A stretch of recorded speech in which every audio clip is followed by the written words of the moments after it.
ba'da. Subhanak la ilma lana illa ma 'allamtana innaka antal alimul hakim. Rabbi israh li sadri wa yassir li amri wahlul 'uqdatam min lisani yafqahu qawli wa saddid lisani wahdi qalbi bihaqqi sayyidina Muhammadin sallallahu alaihi wa alihi wa barik wasallam. Ya man huwa fi uluhi kain, ya man huwa fi fi'li hamid, ya man huwa fi majdi matin. Allahumma akrimna bi nuril fahmi wa akhrijna min zulumatil wahmi warzuqna fahman nabiyyin wa hifdzal mursalin wa ilhama malaikatil mukarrabin. Rabbana zidna ilman wa fahma wa aqla ya akramul akramin bihaqqi sayyidina Muhammadin khatamil anbiya'i wal mursalin ya rahman ya rahim. Wa sallallahu ala sayyidina Muhammadin wa ala alihi wa sahbihi wa barak wa sallam. Alhamdulillahi rabbil alamin. Balal musannifu rahimahullah wa radiyallahu ta'ala anhu ardah wa nafa'ana bihi wa bi ulumihi wa amadana bi asrarihi wa a'adana min barakatihi fi darain. Radiyallahu ankum ila an qala babu wujubil qiraati lil imam wal ma'mumi fi sholawati kulliha. Alhamdulillah, puji syukur kehadirat Allah, salawat salam senantiasa terlimpahkan kepada junjungan mulia Nabi tercinta Nabi Muhammad sallallahu alaihi wa alihi wa barak wasallam, beserta seluruh keluarga beliau, sahabat beliau, dan umat beliau yang senantiasa melaksanakan ajaran beliau hingga akhir masa nanti. Yang kami muliakan, yang kami hormati seluruh imam Masjid Al-Muhajirin, wabil khusus Al-Habib Alwi Al-Bar, mata'anallahu ta'ala biduli hayatihi wa umrih, dan pengurus Masjid Al-Muhajirin, Ketua BKM Paman Zain Abbas, ada Paman Sufni Imam, dan seluruh hadirin hadirat yang insya Allah dirahmati Allah subhanahu wa ta'ala. Tak lupa kepada Al-Habib Alwi Al-Bar juga panjang umur, sehat afiah, dan semua yang hadir seluruhnya diberikan sehat wal afiah. Al-Fatihah. Bismillahirrahmanirrahim. Alhamdulillahirabbil alamin arrahmanir rahim maliki yaumiddin. Iyyaka na'budu wa iyyaka nasta'in ihdinas siratal mustaqim siratal ladzina an'amta 'alaihim. Al-Imam Al-Bukhari membuat satu bab judulnya wajib membaca bagi imam dan makmum di salat yang wajib yang 5 waktu. Jadi imam wajib membaca surat Fatihah, makmum juga wajib membaca surat Fatihah, itu wajib. Tapi sunnahnya setelah imam membaca surat Fatihah, baru setelah itu makmum membaca surat Fatihah. Hukumnya makruh jika imam membaca Fatihah kemudian makmum ikut baca Fatihah bersamaan, itu makruh. Imam selesai baca Fatihah, setelah itu makmum membaca suratul Fatihah. Hadis yang ke-434 dari Jabir bin Samrata radhiyallahu anhu, beliau berkata,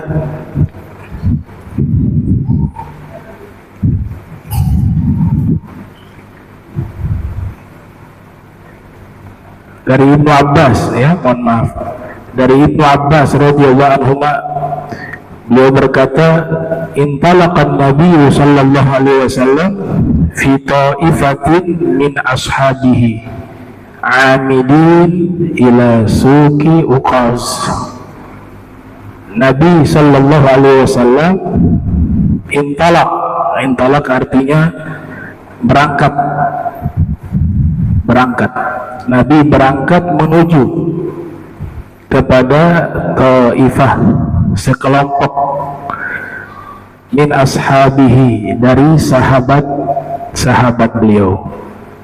Kalau umat itu lebih banyak, Taifah sedikit jumlahnya di bawah umat. Kalau umat minimal 40 orang. 40 orang itu minimal disebut umat. Al-ummatu arba'una rajula. Umat itu adalah 40 orang laki-laki. Nah, kurang dari 40 tidak disebut umat. Kalau kurangnya banyak disebut Taifah. Taifah itu sedikit di bawah 40. Kalau jumlahnya 40 disebut umat. Kuntum khairah ummah ukhrijat linnas ta'muruna bil ma'ruf wa tanhauna 'anil munkar. Di situ disebut kalian sebaik-baiknya umat. Nah, minimalnya umat 40 orang. Nabi pergi menuju kepada sekelompok dari sahabatnya, amidina ila suq Ukaz, yang mereka baru mulai bekerja di pasar Ukaz. Nah, ada pasar di masa jahiliyah itu disebut dengan pasar Ukaz. Pasar Ukaz ini lokasinya antara Taif dan Nakhl di wilayah kota Makkah, di sekitaran situ. Jadi pasar ini pasar yang ada sejak zaman jahiliyah. Saya dapat kabar terakhir, pasar ini kembali dihidupkan di zaman kita. Sudah ribuan tahun yang lalu. Namanya pasar Ukaz. Pasar ini hanya diadakan setahun sekali.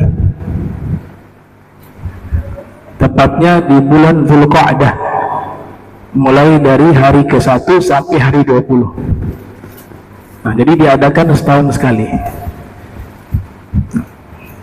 Nabi SAW beliau pergi menemui sekelompok sahabat yang mereka sedang bekerja di pasar Ukaz. Pasar dalam hadis Nabi Sallallahu Alaihi Wasallam yang diriwayatkan oleh Imam Muslim, yang lahir tahun 204 wafat 261 Hijriah, Rasul bersabda, ahabbul biladi illallah masajiduha wa abghadul biladi illallah aswaquha. Negeri yang paling dicintai oleh Allah adalah masjid. Negeri yang paling dibenci oleh Allah adalah pasar. Riwayat yang lain, ahabbul biqa'i illallah masajiduha. Lokasi yang paling dicintai oleh Allah masjid, dan lokasi yang paling dibenci oleh Allah pasar. Ini butuh penjelasan biar tidak salah paham. Dalam sejarah Islam ada masjid yang dibenci oleh Allah. Masjid tapi dibenci oleh Allah. Bahkan Allah perintahkan untuk dibakar, dihancurkan. Disebut di dalam Al-Quran Masjid Dirar. Masjid Dirar. Masjid ini dibangun di masa hidup Rasul Sallallahu Alaihi Wasallam. Tapi yang membangun masjid ini adalah orang-orang munafikun. Mereka mendapatkan kabar bahwa di kota Madinah Nabi kita Muhammad Sallallahu Alaihi Wasallam akan mendirikan masjid di situ, sehingga masjid tersebut menjadi pusat aktivitas kaum muslimin yang ada di kota Madinah. Bukan hanya sholat 5 waktu, tapi masjid tersebut berfungsi juga sebagai lembaga pendidikan. Di tempat itulah orang-orang datang belajar tentang agama Islam, bahkan menjadi pusat pemerintahan, menjadi tempat musyawarah, tempat menjamu delegasi-delegasi yang datang, dan seterusnya. Maka sekelompok orang munafik berniat membuat masjid tandingan, berpura-pura membangun masjid, padahal niatnya apa? Untuk menjadikan tandingan dengan Masjid Nabawi, dengan tujuan memecah belah umat. Niat mereka Allah tahu. Allah perintahkan Nabi Muhammad SAW untuk memerintahkan sahabatnya membakar masjid tersebut. Makanya dinamakan Masjid Dirar, masjid yang menyebabkan bahaya bagi umat. Ini masjid yang dibenci oleh Allah. Kenapa? Karena dibangun bukan karena dasar takwa, bukan dengan niat yang baik. Nah, makanya jangan sampai kita membangun apapun itu yang berlabelkan agama, membangun pesantren, membangun madrasah, membangun masjid, niatnya bukan karena Allah, maka ini secara maknawi masjid tirar. Makanya masjid yang dibangun oleh sahabat, Masjid Quba, Allah sebutkan apa? Itu adalah la masjidun ussisa ala taqwa. Itu adalah masjid yang dibangun dengan dasar takwa. Nah, masjid inilah tempat yang dicintai oleh Allah. Pasar yang dimaksud sebagai tempat yang sangat dibenci oleh Allah itu bentuk tafdil. Tafdil itu artinya paling dibenci, bukan hanya dibenci, paling dibenci. Pasar adalah tempat yang paling dibenci oleh Allah. Juga butuh penjelasan. Tidak semua pasar dibenci oleh Allah. Pasar yang dibenci oleh Allah adalah pasar yang di dalamnya ada tipu menipu dalam urusan dagang, jual beli. Timbangan dikurangkan. Yang 1 kilo bukan 1 kilo. Minyak goreng yang berapa liter jadi kurang. Tulisnya 1 liter, tapi ditimbang kurang dari itu. Nah, ini pelakunya abghad. Pelaku semacam ini paling dibenci oleh Allah. Orang-orangnya paling dibenci oleh Allah. Jadi bukan pasarnya sebenarnya, tapi aktivitas yang ada di dalam pasar. Tipu menipu, timbangan dikurangkan, kemudian barang yang sudah rusak dibilang masih bagus, tidak ada kejujuran dalam jual beli. Kemudian apa lagi? Tiba waktu sholat 5 waktu, tidak sholat 5 waktu. Di dalamnya tidak menjaga pandangan, lihat yang bukan mahramnya. Di dalamnya tidak menyebut nama Allah. Di dalamnya persaingan dagang, yang satu menjatuhkan yang satu iri kepada yang satu. Ini pasar yang dibenci oleh Allah kalau isinya demikian. Sebaliknya, pasar juga bisa menjadi tempat yang dicintai oleh Allah. Sebagaimana pernyataan Amirul Mukminin Al-Imam Ali bin Abi Thalib. Beliau mengatakan, "Suqul mu'minin ka musallal musallin." Pasar orang-orang beriman seperti musolla bagi orang-orang yang sholat. Pasar ini pernah tercatat dalam sejarah. Di masa Nabi Muhammad SAW, para sahabat banyak yang berdagang. Sayyidina Abu Bakar Siddiq pedagang, Sayyidina Utsman bin Affan pedagang, Sayyidina Abdurrahman bin Auf pedagang, dan beberapa sahabat lainnya. Pasar mereka tidak ada kecurangan. Pasar mereka tidak ada saling dengki satu dengan lainnya. Pasar mereka tidak ada yang meninggalkan sholat 5 waktu. Pasar mereka tidak ada yang lalai. Konsumennya ada, mereka layani. Konsumennya tidak ada, mereka zikir. ada yang membaca Al-Quran, ada yang sholat. Ini pasar orang beriman, pasar yang dicintai oleh Allah Subhanahu wa Ta'ala. Di masa setelahnya ada nama Imam Abdullah bin Mubarak, kelahiran tahun 118 Hijriah, wafat 181 Hijriah. Pedagang kaya raya, tapi seorang imam besar. Kana yahujju amman wa yujahidu fi sabilillah aman. Saking kaya beliau, setiap tahun naik haji. Jadi beliau punya jadwal, setahun naik haji, tahun berikutnya perang di jalan Allah, jihad. Tahun berikutnya naik haji lagi, begitu. Ya.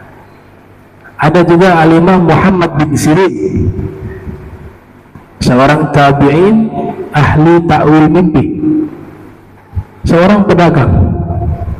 Beliau menjual madu di pasar. Bahkan imam besar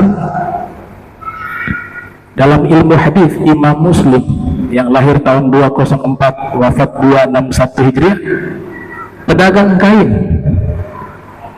Beliau punya ruko atau toko di dalam pasar dan biasa meriwayatkan hadis di dalam pasar. Ada Imam Lais bin Sa'ad al-Misri, pedagang sukses, punya ruko dan toko besar di pasar. Imam Abu Hanifah, seorang pedagang, pebisnis, memiliki toko di pasar, tapi punya ruangan khusus. Di tempat tersebut beliau mengajar. Jadi mengajar di dalam pasar. Nah, pasar-pasar semacam ini pasar-pasar yang dicintai oleh Allah Subhanahu wa Ta'ala. Ada juga seorang sufi, Imam Sari As-Sakati, itu punya toko juga di dalam pasar.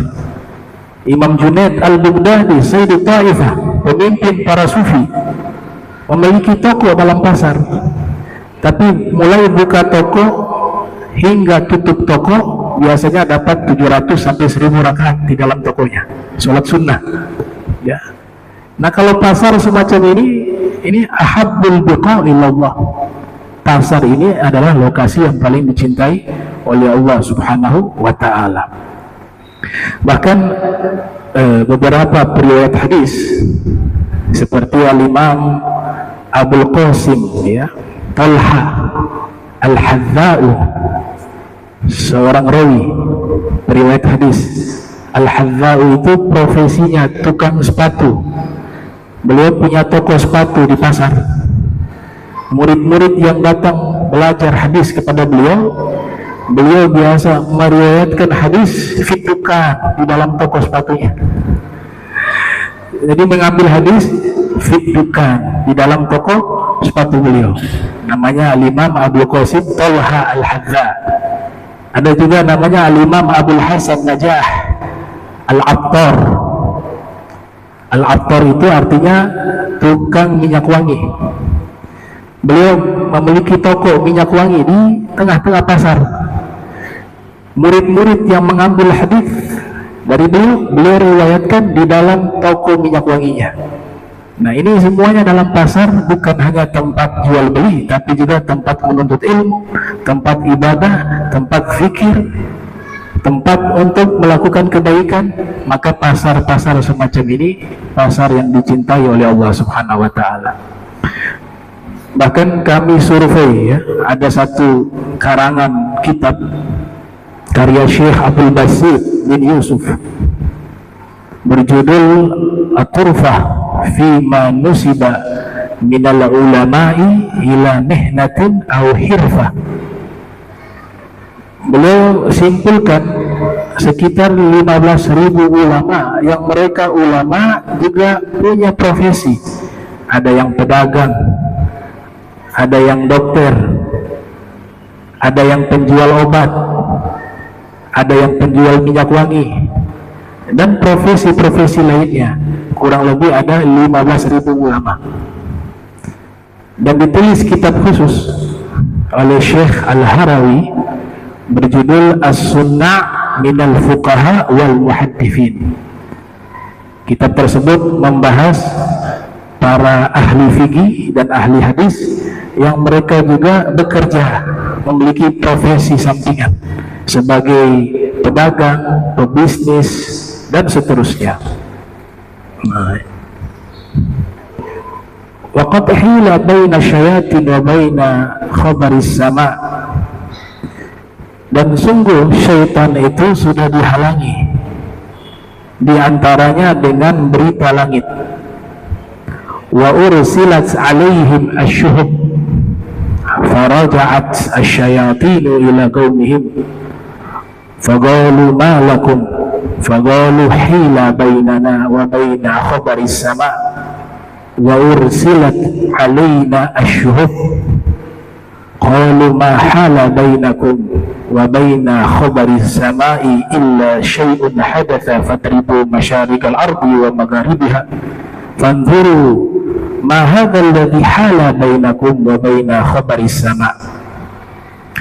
Kemudian Nabi lanjutkan sabda beliau, dan sungguh telah dihalangi antara syaitan-syaitan dan berita langit, dan dikirimkan kepada mereka panah-panah api, lalu mereka kembali kepada kaum mereka.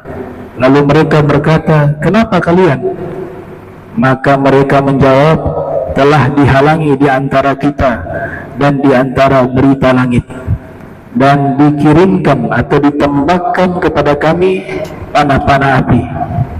Lalu mereka berkata, apa yang menghalangi di antara kalian dan di antara berita langit tersebut?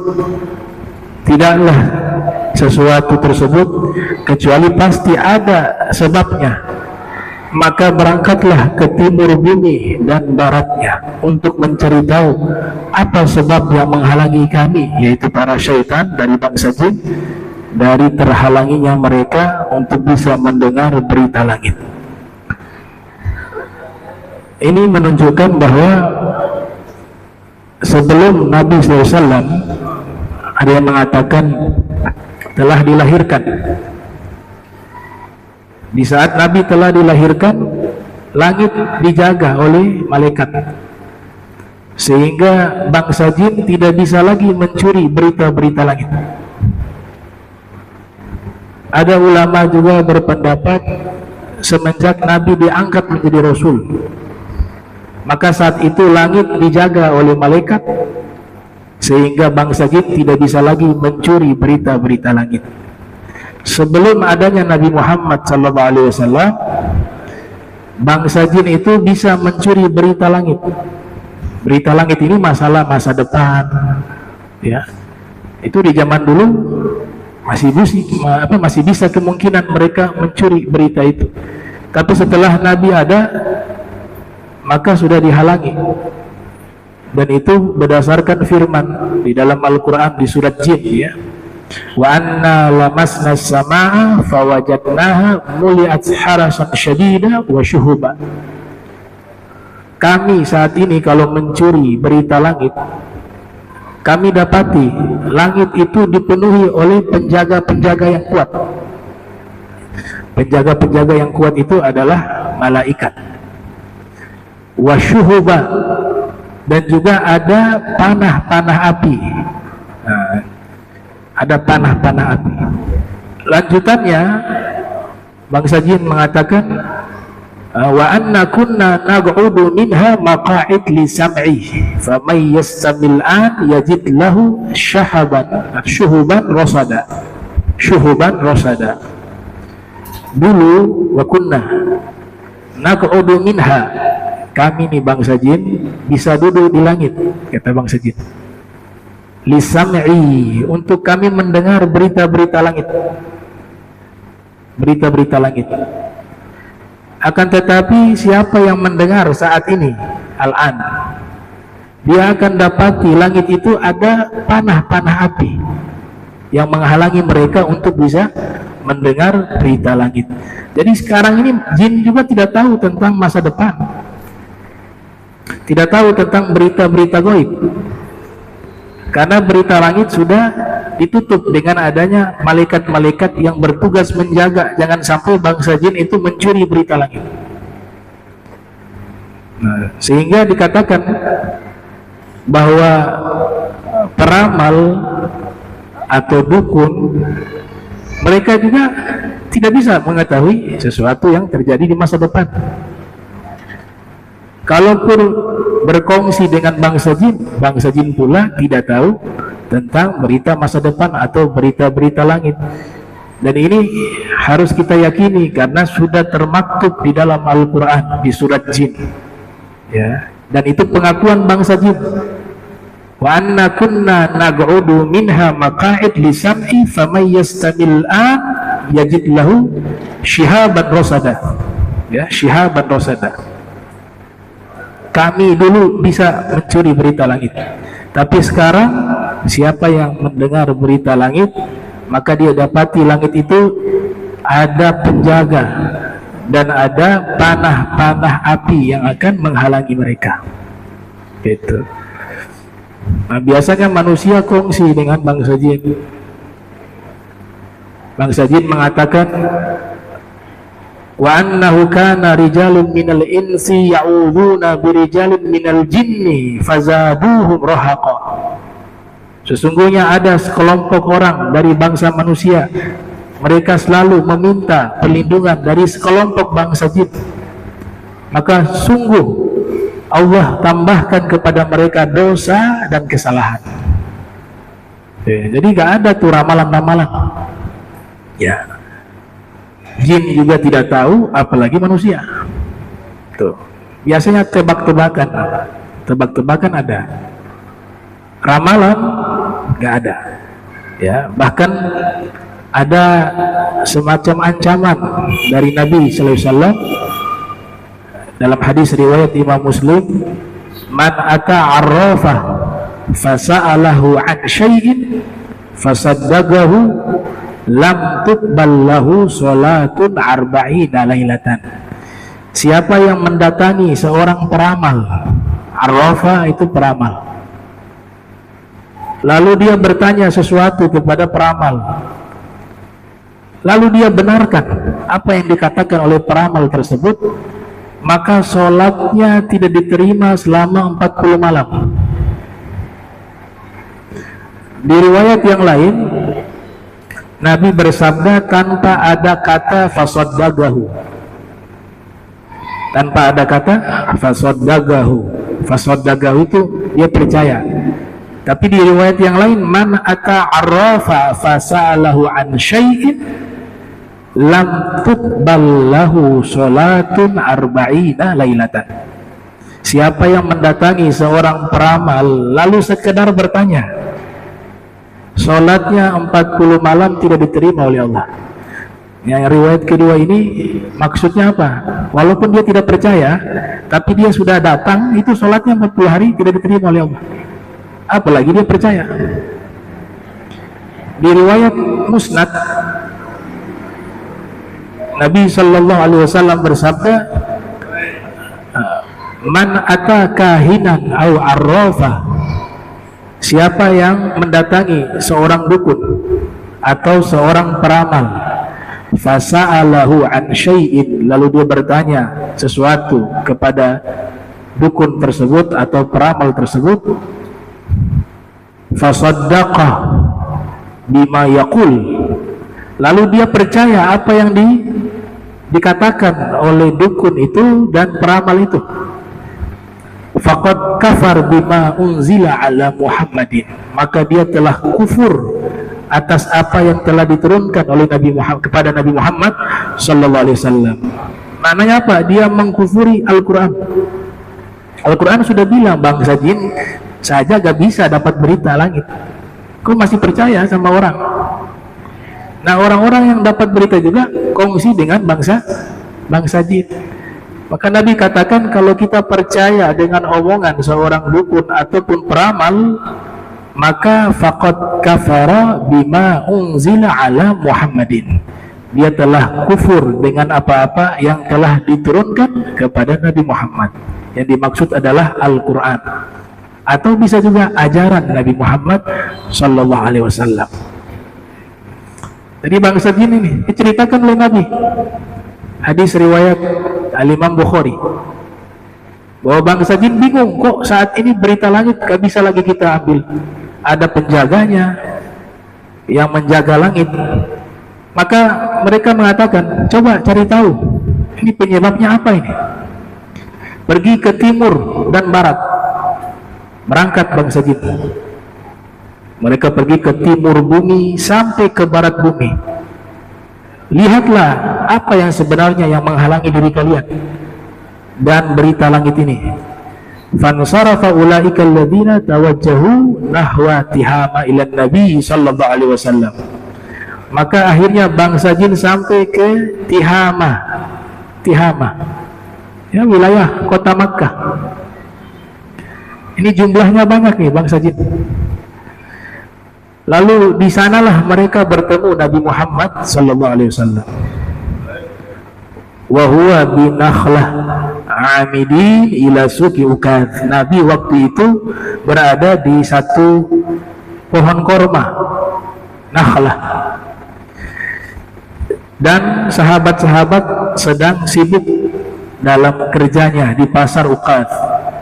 Kemudian Nabi sholat berjamaah dengan sahabat-sahabatnya al-fajar, sholat subuh pada waktu itu. Ketika Nabi sholat subuh dengan sahabat-sahabatnya, nih bangsa jin ini datang. Mereka mendengarkan bacaannya Nabi Muhammad SAW. Falamma sami'u al-Qur'ana istama'u lahu. Tatkala mereka mendengar Al-Quran, mereka mendengar dengan serius Al-Quran yang dibacakan oleh Nabi Muhammad sallallahu alaihi wasallam. Lalu setelah itu mereka mengatakan, hadza wallahi alladzi hala bainakum wa baina khabaris sama. Demi Allah, inilah orang yang menyebabkan kami bangsa jin terhalang mendapatkan berita langit. Nah, jadi mereka tahu nih sebabnya nih karena adanya Nabi Muhammad sallallahu alaihi wasallam. Fahunalika hina raja'u ila qaumihim. Maka saat itu juga di sana mereka pun kembali menemui kaum mereka, kaum dari bangsa jin. Wa qalu ya qaumana inna sami'na qur'ana ajaba yahdi ilal rusdi fa amanna bihi wa lan nusyrika bi rabbina ahada. Mereka mengatakan, sesungguhnya kami telah mendengar bacaan Al-Quran yang luar biasa, yang membawa petunjuk atau membimbing kami kepada petunjuk, maka kami beriman dengannya dan kami tidak akan menyekutukan pencipta kami dengan sesuatu apapun. Itu pernyataan bangsa jin ketika mendengar Nabi Muhammad SAW membaca Al-Quran. Mereka mendengarnya. Nah, surat jin ini turun saat itu juga. Dalam satu riwayat dalam kitab Asbabun Nuzul, ya, karangan Al-Wahidi Naisabur, juga Lubabun Nukul fi Asbabun Nuzul karya Al-Imam Suyuti yang lahir tahun 849 Hijriah, wafat 911 Hijriah. Datang bangsa jin menemui Nabi. Kemudian turunlah surat jin di tempat tersebut. Inna ya kul uhiya ilayya ya kul uhiya ilayya annahu istama'a nafarun minal jinni faqalu inna sami'na qur'ana ajaba yahdi ilal rusydi fa'amanna bihi wa lan nusyrika bi rabbina ahada wa annahu ta'ala jaddu rabbina ya wa annahu ta'ala jaddu rabbina mattakhadha sahibatan wala walada ila akhir surah wa ila akhir ayat. Turun di situ wahyu. Nah, tempat itu yang saat ini dijadikan masjid jin, ya, dijadikan namanya masjid jin yang ada di kota Makkah. Nah, datang ini bangsa jin, mereka mengatakan kalau engkau seorang nabi, jadi nabi komunikasi dengan mereka. Kalau engkau seorang nabi, kata bangsa jin, tolong kasih buktikan satu mukjizat biar kami percaya engkau seorang nabi. Maka Nabi mengiyakan. Bahkan Nabi bertanya, kalian mau mukjizat apa? Kata Nabi. Jadi Nabi tantang balik. Ini bangsa jin, kalian mau mukjizat apa? Maka ada dari mereka mengatakan, kami mau pohon itu bisa berjalan menuju kepada kami. Di situ ada pohon korma, jaraknya tidak jauh dari Masjid Jin. Kemudian Nabi memanggil itu pohon korma. Nabi katakan, wahai pohon korma, ta'ali atau ta'al, wahai pohon korma, kesini kamu. Langsung dia gerak ke pohon, akar-akarnya lepas dari tanah. Kemudian pohon korma itu berjalan menuju ke arah Nabi Muhammad SAW sampai persis di hadapan Nabi. Kemudian Nabi dialog dengan pohon korma, bicara. Kalau Nabi Sulaiman berbicara bahasa hewan, Nabi bahasa pohon pun bisa. Bicara dengan pohon korma, bicara. Selesai bicara, Nabi tanya, gimana, sudah lihat ini bangsa jin? Mereka mengatakan, ya, kami beriman, engkau seorang nabi. Baik. Kemudian Nabi perintahkan pohon ini balik lagi ke tempat semula, jalan lagi ke pohon, ke tempat semula di mana dia berada. Dia masuk lagi dengan akar-akarnya ke tanah, kemudian berdirilah itu pohon. Nah, lokasi itu sekarang dibangun masjid, namanya Masjid Asy-Syajar, masjid pohon. Makanya jaraknya tidak jauh dengan Masjid Jin. Nah, itu salah satu riwayat yang menerangkan sejarah tersebut. Jadi luar biasa, ya, Nabi kita diutus bukan hanya kepada manusia, tapi juga kepada bangsa jin. Dari sahabat-sahabat Nabi dari bangsa jin itu ada. Bahkan ulama Maroko, Said Ahmad bin Muhammad bin Siddiq Al-Gummari, menulis kitab berjudul Musnad Jin. Di situ ada beberapa hadis yang diriwayatkan oleh sahabat-sahabat Nabi dari bangsa jin. Tuh, hebat Rasul Muhammad SAW. Ya, Abdullah bin Mas'ud pernah diajak. Setelah itu bangsa jin datang tanpa henti, ingin menemui Nabi Muhammad SAW. Diajak Abdullah bin Mas'ud, ikut saya. Tengah malam ini, malam gelap gulita, pergi di satu lembah yang gak ada penghuni di situ. Ibnu Mas'ud mengatakan, ini tempat seram sekali, gelap gulita. Nabi datang ke situ. Kemudian Nabi mengambil kayu, kemudian mengukir garis, ya, semacam lingkaran. Terus Nabi katakan kepada Sayyiduna Abdullah bin Mas'ud, kamu berdiri di sini, jangan pernah keluar dari garis ini, ya, sampai saya kembali. Baik, wahai Rasul. Setelah itu Nabi masuk ke satu lembah. Itu lembahnya namanya Wadi Al-Jin, ya, lembah jin. Sekarang mereka namakan itu lembah jin, Wadi Al-Jin. Nabi berada di situ. Dia melihat, Ibnu Mas'ud mengatakan, saya melihat ada suara begitu, ya, berisik, seakan-akan itu ribuan suara, tapi wujudnya tidak ada. Yang ada hanya lintasan hitam. Bilang gitu. Kemudian semua mengelilingi Nabi Muhammad SAW. Situ Nabi Islamkan bangsa jin satu persatu. Kemudian dia melihat di depannya ada satu makhluk lewat, sesosok seperti manusia,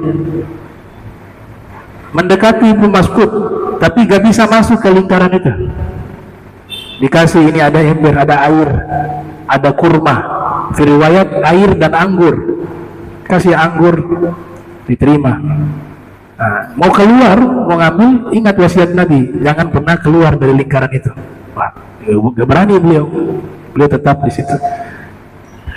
Lihat yang bawa tadi kurma atau anggur tadi, sudah hilang. Sampai kapan Nabi berada di tempat tersebut? Sampai dekat subuh. Setelah sudah mendekati waktu subuh, Nabi kembali menghampiri Ibnu Mas'ud. Ibnu Mas'ud sudah ketakutan. Dia dengar suara, tapi gak ada wujud. Kemudian Nabi katakan, ya Ibnu Mas'ud, ini apa ini? Ada tadi dikasih oleh seseorang satu ember isinya anggur atau kurma. Kata Ibnu Mas'ud, oh ini tadi malam ada yang bawa, wahai Rasul, tapi habis itu saya lihat orangnya hilang. Kata Nabi, itu adalah ikhwanuk minal jin, itu adalah saudaramu dari bangsa jin. Coba kamu lihat, isinya sudah bukan korma atau anggur, ternyata dilihat batu kerikil, berubah. Kemudian Nabi katakan, jangan kalian beristinja dengan tulang, karena tulang itu adalah makanan saudara kalian dari bangsa jin, kata Rasul Muhammad sallallahu alaihi wasallam. Nah, ini menunjukkan dakwanya Nabi itu luas. Bahkan beberapa imam kita mengatakan Nabi itu ada bawa berkah kepada bangsa jin, kepada malaikat, kepada seluruh alam semesta. Wa ma arsalnaka illa rahmatan lil alamin. Al-Imam Syekh Badruddin bin Abdullah Ash-Shibli, beliau menulis satu kitab tentang alam jin, ya, membahas tentang alam jin dan bangsa jin, berjudul Akamul Marjan fi Ahkamil Jan. Kemudian disyarahi oleh Imam Suyuti berjudul Luqat, ya, Luqatul Marjan fi Ahkamil Jan, yang membahas tentang masalah-masalah jin. Nah, kitab ini bisa jadi rujukan untuk kita lebih paham siapa sih mereka bangsa jin, sejarahnya seperti apa, hukumnya bagaimana, dan seterusnya dibahas dalam kitab-kitab tersebut. Baik. Mu'tazilah, kelompok Mu'tazilah mengingkari adanya bangsa jin. Jadi jin itu manusia. Mereka gak percaya bangsa jin yang sebagaimana kita yakini. Kalau kita ahli sunnah wal jamaah meyakini bahwa ada makhluk selain manusia yang memang tidak terlihat oleh mata, tapi keberadaannya ada. Makhluk itu dinamakan bangsa jin. Ya, disebutkan oleh para ulama bantahan-bantahan tersebut. Ya, kalau dapat satu informasi bahwa jin itu tidak ada, itu adalah pemahaman teologi dari kelompok Mu'tazilah yang memang mereka mengingkari adanya bangsa jin. Kemudian ketika bangsa jin mendengar bacaan Al-Quran Nabi Muhammad sallallahu alaihi wasallam, mereka mengatakan bahwa wa inna ma uhiya ilaihi qaulul jin. Nah, sesungguhnya diwahyukan kepadanya qaulul jin, ucapan bangsa jin. Jadi ketika bangsa jin itu bertemu dengan Nabi Muhammad SAW, kan mereka mendengar Nabi sedang membaca Al-Quran. Akhirnya mereka mengatakan, qul uhiya ilayya annahu sam'a nafarun minal jin faqalu inna sami'na qur'anan ajaba yahdi ilal rusdi fa'amanna bihi wa lan nusyrika bi rabbina ahada. Ini adalah ucapan bangsa jin. Jadi bangsa jin berbicara ketika mendengar Nabi membaca Al-Quran. Kemudian Allah turunkan wahyu merekam pembicaraan bangsa jin. Jadilah mukaddimah surat jin. Gitu. Makanya isinya itu adalah apa? Satu pengakuan dari bangsa jin bahwa ini adalah Al-Quran, wahyu, dan yang membaca ini adalah seorang nabi. Semuanya beriman, sampai dikatakan satu jazirah Arab bangsa jin itu semua beriman kepada Nabi Muhammad SAW. Tuh. Makanya sahabat Nabi kalau dari bangsa jin mungkin masih ada yang hidup karena umurnya kan panjang. Ya, dalam kitab tadi Akamul Marjan mengatakan bahwa bangsa jin itu diberikan kelebihan oleh Allah, diantaranya umurnya panjang. Umurnya panjang, bisa hampir ribuan tahun. Gitu. Kemudian ada pendapat bahwa nanti surga itu dua, ada surga untuk manusia, ada surga untuk bangsa jin. Bangsa jin yang beriman masuk surga. Itu dikatakan wa anna minnal muslimun wa minnal qasitun faman aslama faulaika taharraw rasyada wa ammal qasituna fakanu li jahannama hataba. Sebagian kami muslim, kata bangsa jin, Tapi sebagian lainnya dari kami, mereka tidak beragama Islam. Maka sungguh beruntung bangsa jin yang telah memeluk agama Islam. Adapun yang tidak memeluk agama Islam, maka tempatnya adalah mereka dijadikan kayu bakar api neraka. Itu di surat jin. Tuh. Kemudian di surat Al-Waqi'ah, kalau tidak salah ya, surat Ar-Rahman. Di surat Ar-Rahman Allah Ta'ala berfirman, wa man khafa, ya, jannatan, itu gimana ayatnya? Waliman khafa maqama rabbih jannatan, waliman khafa maqama rabbih jannatan. Bagi orang yang takut kepada Allah, dia diberikan 2 surga. Allah sebutkan jannatan, 2 surga. Ada ulama menafsirkan surga pertama untuk manusia, surga kedua untuk bangsa jin. Pendapat kedua mengatakan bangsa jin berada di surga yang sama dengan manusia. Bangsa jin yang beriman berada di surga yang sama dengan manusia. Hanya perbedaannya mereka tidak bisa melihat manusia, manusia bisa melihat mereka. Sebagaimana di dunia manusia tidak bisa melihat bangsa jin, akan tetapi bangsa jin bisa melihat manusia. Kalau di surga terbalik. Nah, jadi ini menunjukkan bahwasanya Rasulullah SAW adalah Nabi yang diutus oleh Allah kepada seluruh makhluk tanpa terkecuali, baik dari manusia, malaikat, bangsa jin, bahkan kepada benda-benda yang ada di alam semesta ini. Nah, insya Allah kita lanjutkan di pertemuan berikut pembahasan kita terkait hadis dari Ibnu Abbas yang akan kita bahas di pertemuan berikut. Bismillahirrahmanirrahim. Alhamdulillahirabbil alamin. Allahumma shalli ala sayyidina Muhammad. Allahumma ij'al jam'ana hadza jam'an marhuma wa tafarraqna min ba'dihi tafarruqan ma'suma wa la taj'al minna wa la minna syakiran mahruma. Subhanaka bihamdika asyhadu an la ilaha illa anta astaghfiruka wa atubu ilaik. Wa sallallahu ala sayyidina Muhammadin wa ala alihi wa sahbihi wa baraka wasallam. Wa la minkum. Wassalamu alaikum warahmatullahi wabarakatuh.